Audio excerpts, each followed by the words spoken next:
Alright, so here's a little tech tip or PSA, whatever you want to call it. Anybody running one of these fancy Lokar braided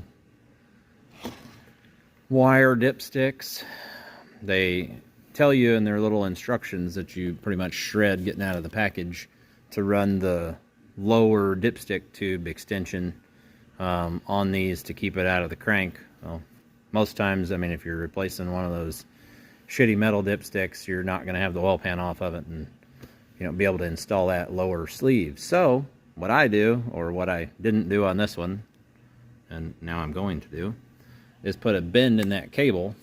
I mean, it has enough memory in it. You can give it a little bit of a bend. If you don't, the journal, your crankshaft, likes to take the end off of it. If you're lucky, that's all that happens.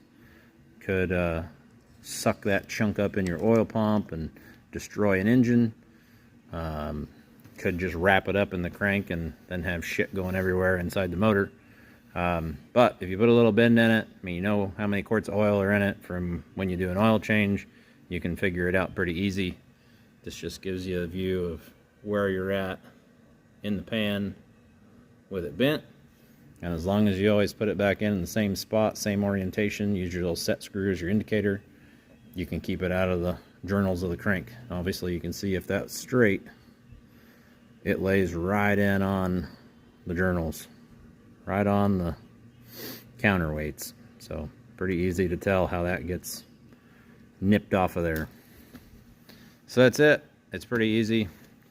Yeah, sure, if you got the pan off, throw the tube on it. I've yet to order one of them to see how it's going to work with windage tray and everything else in the oil pan, so I'm most likely going to leave it bent like that, and I'll just see where 7 quarts of oil puts me, and I'll make a new mark.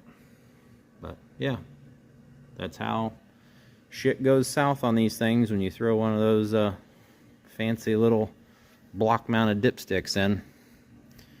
This thing's getting ready to get sent off for all new guts and get her ready for the Pro Charger. Go in that Nova. Should be a good time. There you go. Tech Tip Tuesday. Good luck.